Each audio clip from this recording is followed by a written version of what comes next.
Hi, my name is Alexis Redmond. I'm ASHA's Director of Career Management Resources. And in today's YP Quick Bite, we'll be talking about You Had Me at Hello, finding opportunities to network virtually. So today we'll learn how to find opportunities to network, build confidence to make the ask, and engage authentically. So why do we network? I think this quote sums it up. Your network is your network. Korn Ferry recently released a report that said 70% of job seekers will find their next opportunity through their network. But I contend that having 500 connections plus connections on LinkedIn does not make you a millionaire. And that's because oftentimes we're collecting people like trading cards and not building strong relationships. And those relationships must be built on mutual interest, shared benefit, and consistency. So how do you create that? You start by being yourself. So if you're like myself, who's an introvert, I'm not going to be the social butterfly working the whole room. I'm going to kind of key in on two key people and be intentional about what I want to build in our relationship or what I want to engage with them. I'm going to do it authentically. So I'm not one that's going to be like, hey, how you doing, and being forward. I might have a question. So I spend time listening and observing and then engaging through questions. And then have a purpose. What is the purpose of the networking experience? Is it because I want to engage them and have them be my friend? Is it because they have access to something that I need? Figure out what that purpose is before engaging with people. So where are the opportunities? They're everywhere. People are begging for conversation in their posts on social media, in different chats and events.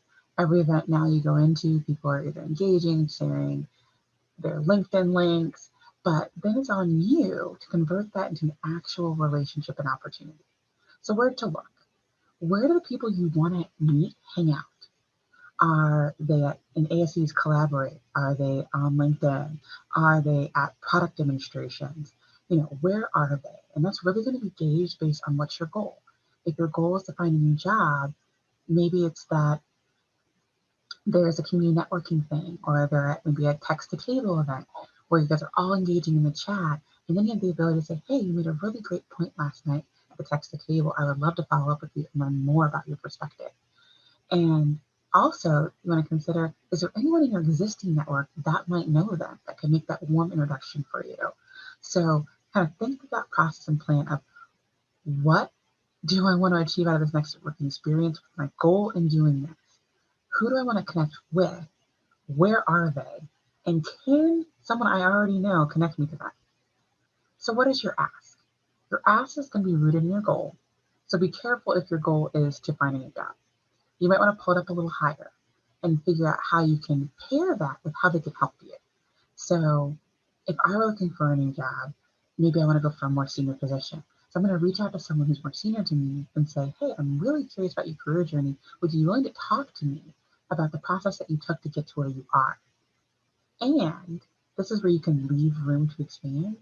And I recently saw that your organization is doing X, Y, and Z. Let's say your organization has changed their governance process. Would you be willing to share with me how you did change leadership to manage that process?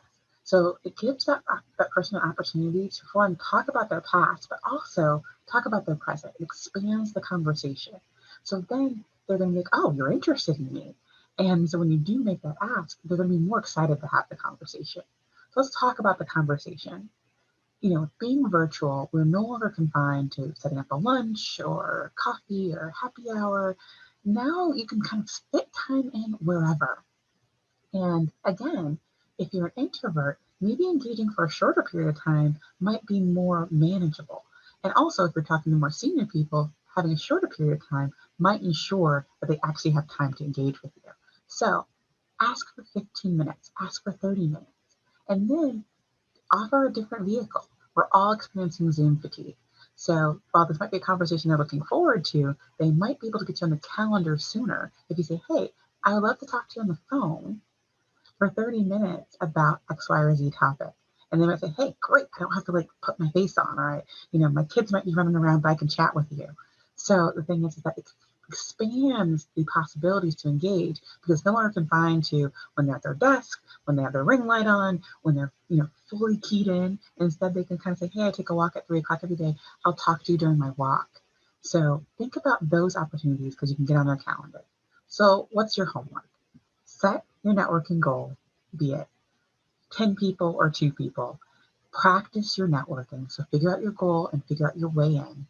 Because once you have a way to say hello, because in this virtual space, you already have an existing line of connection that's going to continue from there on.